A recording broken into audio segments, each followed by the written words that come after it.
नमस्कार दोस्तों, आज मैं आपको चौथ माता की कहानी सुनाने जा रही हूँ। प्रेम से बोले चौथ माता की जय हो, गणेश भगवान की जय हो।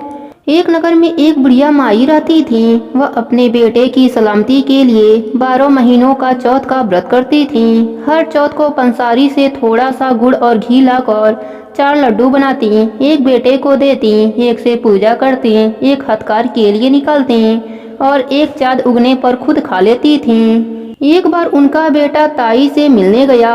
ताई ने भादुड़ी चौथ का व्रत रखा था। ताई से पूछा, माँ तो 12 चौथ करती है। ताई बोली, तेरी माँ तेरी कमाई से तरमल खाने के लिए 12 चौथ करती है। तू परदेश जाए तो वह एक भी चौथ न करे।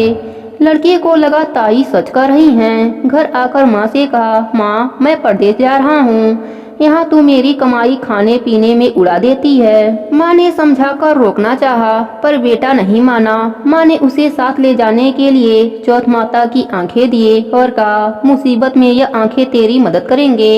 वह आंखें लेकर रवाना हो गया। घूमते हुए एक नगर में पहुंचा।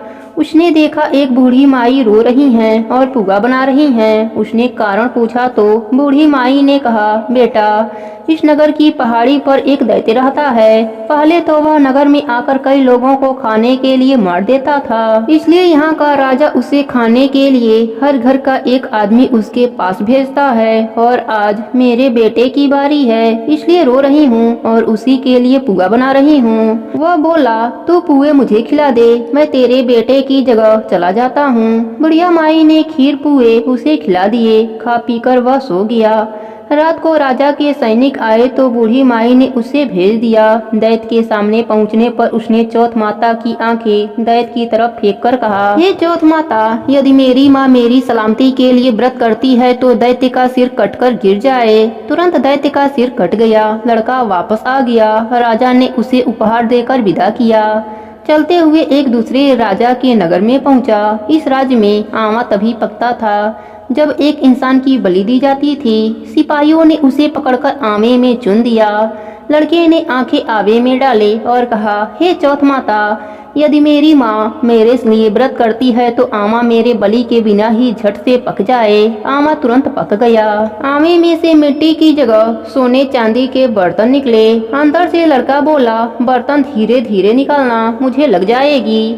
राजा ने उसे निकलवाया और पूछा, इस आमे से तू बच कैसे गया? लड़का ने बताया कि उसकी माँ चौथ माता का व्रत करती हैं। व्रत के कारण ही वह बच पाया है। राजा को विश्वास नहीं हुआ।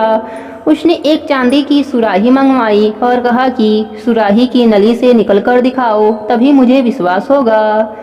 लड़के ने चौथ माता को याद करके आंखें सुराही में डाले और कहा, मैं भंवरा बनूं, सुराही से निकलूं। लड़का भंवरा बनकर सुराही से निकल गया। राजा खुश होकर राजकुमारी की शादी उसके साथ करवा दी और सभी लोगों को चौथ माता का व्रत करने को कहा। उसे माँ की याद आई। उसने राजा के पास जाकर खुद के नगर जाने की इच्छा जाहिर की। राजा ने रथ, घोड़ा, हाथी और खूब सारा दान दहेज देकर उसे विदा किया। चौथ के दिन अपने नगर पहुंचा। वह अकेला पंसारी के यहाँ माँ का इंतजार करने लगा। सोचा, चौथ का दिन है तो माँ यहाँ जरूर आएंगी। थोड़ी देर बाद लकड़ी टेकती हुई माँ आती दिखी। उसकी माँ की आंखों में जाले आने के कारण दिखना कम हो गया था। लड़के ने जानबूझकर अपना पैर लकड़ी में लगा दिया। कहने लगा, बलरे पूत काटी, मेरे पैर में लगा दी। माँ ने उसे नहीं पहचाना। कहने लगी, भैया मुझे चाहे कितने भी गाली निकालो, पर मेरे बेटे को कुछ मत कहना। बेटा माँ के चरणों में गिर पड़ा। कहा, माँ मैं तेरा ही बेटा हूँ, मुझे माफ कर दो। माँ ने उसे गले से लगा लिया। नगर के लोगों ने विश्वास नहीं किया कि वह उसी का बेटा है। बूढ़ी माई ने चौथ माता को याद करके कहा, हे चौथ माता, यदि मैं अपने बेटे के लिए व्रत करती हूँ तो मेरे स्तन में दूध भर जाए और उसकी धार मेरे बेटे के मुंह में गिरे। माँ के स्तन से दूध की धार निकलकर बेटे के मुंह में गिरने लगी।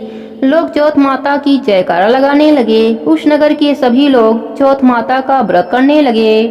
हे चौथ माता, जैसे आपने बूढ़ी माई और उसके बेटे की सहायता करी, वैसे ही हमारी भी करना। अपने सभी भक्तों पर अपनी कृपा बनाए रखना। प्रेम से बोले चौथ माता की जय हो, गणेश भगवान की जय हो।